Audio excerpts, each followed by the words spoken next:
Hi, my name is Jordyn Hawkins. I'm 26 years old. Today's date is March the 20th, and I'm speaking with my wife, Jordyn Hawkins. We are recording this interview in Murfreesboro, Tennessee. We're going to do an interview based off the work field that she is currently in. So, Jordyn, what do you do for a living? I am a registered behavior technician at a clinic for autistic children. Great. So, when you were younger, is this what you envisioned yourself doing in your career? I always knew I wanted to be in the special needs field. I actually had planned to go to occupational therapy school, and obviously that wasn't my plan or where I was meant to be. So after trying to go to school for a couple years, I took about 6 to 9 months off of the field, and then there was something missing, so I realized I needed to go back to the field of special needs. I found the job I'm at now, and then that's where I've decided to go back and get my master's to become a board certified behavior analyst. Well, that's a cool story. So, how did you end up in this line of work in autism? My senior year, we got to take a class off campus that was somewhere in the city. It could range from like being at a special needs school to a boys and girls club to like a nursing home, and I got to be placed at a metro special needs school, and that's kind of where I fell in love with the field of special needs, autism, Down syndrome, kind of the whole spectrum. Well, that sounds cool. So, is there one moment specifically that made you want to work in this field of autism? Yeah, it was kind of when I was at that special needs school. There was a little girl that was learning. All the children in the class were very disabled, either in wheelchairs, feeding tubes, nonverbal, very severe cases. But there was one girl in there who she was learning how to walk, and they had just like fitted her for her leg braces and everything, and it was one of my last weeks there, and I remember her taking her first like 4 steps ever in her entire life, and just everyone standing in the hall cheering and crying and everything, and that was kind of when I knew that was the route I wanted to go, was to be a part of something so special in that field. As it's very misunderstood, and so it's very special what you get out of it, and that's what I wanted to do. Yeah, well, that's a cool story, very heartfelt. Touches my heart. So, with your job now, do you like it? I do. I'm not gonna say there's not good days or bad days, but I do like it. It's definitely what I'm meant to do, and I know that this is where I'm meant to be. Yeah. So, in your clinic that you're at, what age of autistic children are you currently working with? So we service 2 to 3 year olds all the way up to 11-year-olds. We think that that's kind of the best ages to have someone start ABA therapy, because usually when they get older, it's a little bit harder to kind of implement the process and the programs that we do. Currently in my caseload, I have a almost 8-year-old, and then I have a 4-year-old. But I've worked with all different ages in the clinic. Right. So, is there an instance that you could describe of what your kids are like that you provide therapy to?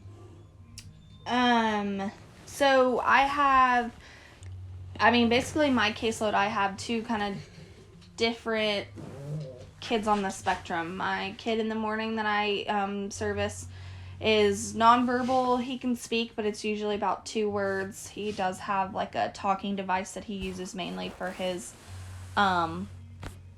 way of talking to anyone. He has behaviors, but not as severe as some other kids. His skill set, I would say, is probably around 6 to 8-year-olds most of the time, and his educational skills are about 8-year-olds. And then my 4-year-old is verbal, does not have a speaking device to help him. He is high behaviors. We do see a lot of those. And So I would say, like, most of, me and my coworkers, we all kind of get different levels of kiddos and kind of where they are on this spectrum. Right.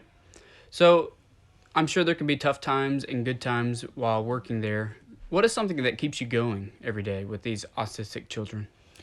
I would say it's those moments of where, they master a goal or a skill that you've maybe been working on for months or something, and it finally clicks, and it's, those things that we take for granted each day, like being able to put their shoes on, or just using a fork to eat, or, the little things that we take advantage of each day is a huge milestone for them. To see them succeed and to see them, be able to get these skills is something that is life-changing for anybody that experiences it.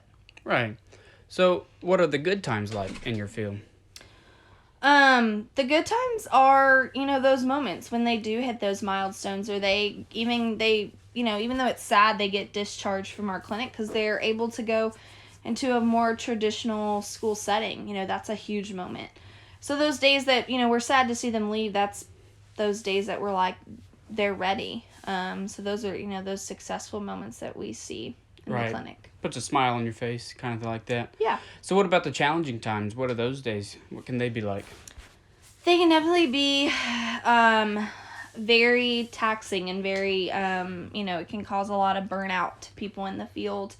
But those days are hard that, for instance, I've been, bit before. I've gotten a concussion from a kid.